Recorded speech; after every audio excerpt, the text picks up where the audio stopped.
So, I was like 3/4 the way through a different fun factor, but then I remembered. It's spooktober, and I need to review spooky games!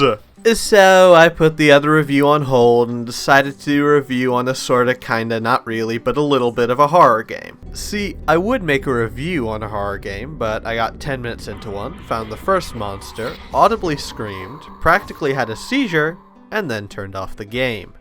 Sorry, bit of a tangent. I just snorted enough snow to make Mount Everest look like an ice skating rink. I forgot to take my ADD medication today. Yeah. Well, let's get back to Momodora. You might have noticed the massive implied asterisks around horror, and that's because this game isn't really a horror game, like at all. Hence why I can play it without screaming like I'm being murdered. Momodora is more one of those atmospheric games with some horror-ish elements. There's this omnipresent feeling of oppression, and yet Momodora occasionally lets hints of a lighter tone get sprinkled in. But that oppression and eeriness are what I think qualifies this game for spooktober. So yeah, I love this game and want to talk about it, so shut up. I'm calling it a horror game. So why do I love Momodora? Well, it's not the gameplay. It's a Metroidvania type game, and as is typical for those games, the combat in Momodora is pretty boring. There's only one 3-hit combo you do with your weapon, and you better get used to doing it a lot. Before someone jumps down my throat, there's also a single aerial hit of your weapon, and the animations change when you unlock a certain power-up.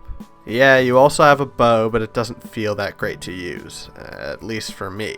Although, the bosses and the enemies are all great, so it compensates for the rather lackluster combat. And while I'm complaining, 2 more things. The final boss sucks. Like, seriously.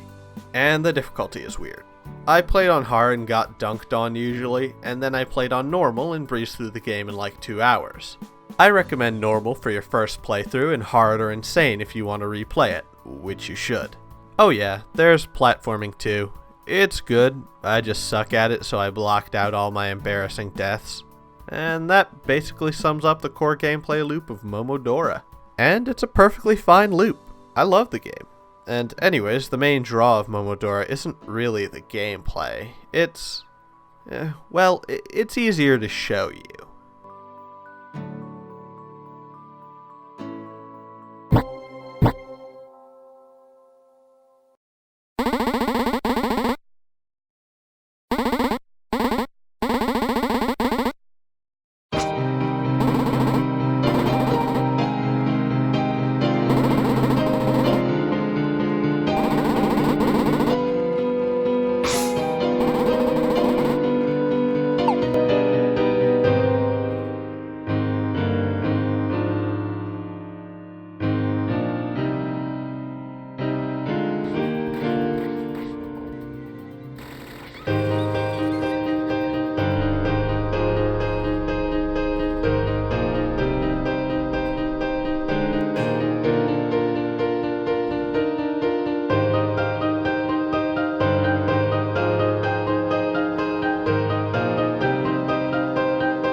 The exploration of each area is awesome.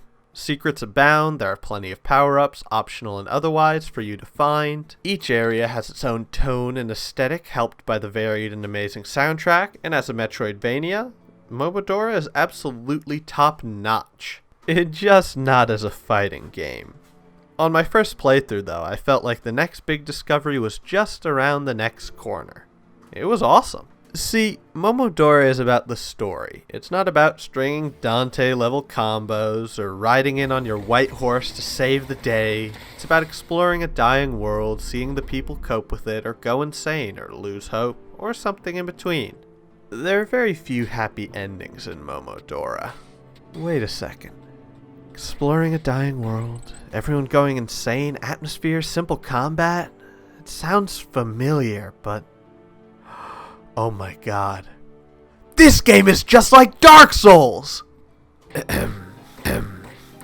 Overall, I give Momodora Reverie Under the Moonlight a stop using the everything is Dark Souls joke Eutychus, it wasn't funny the first time, out of I'll stop using this joke when people stop comparing things to Dark Souls. My next game will probably maybe be a nostalgia bait video game, unless I get bored and forget to take my ADD medication. Bye.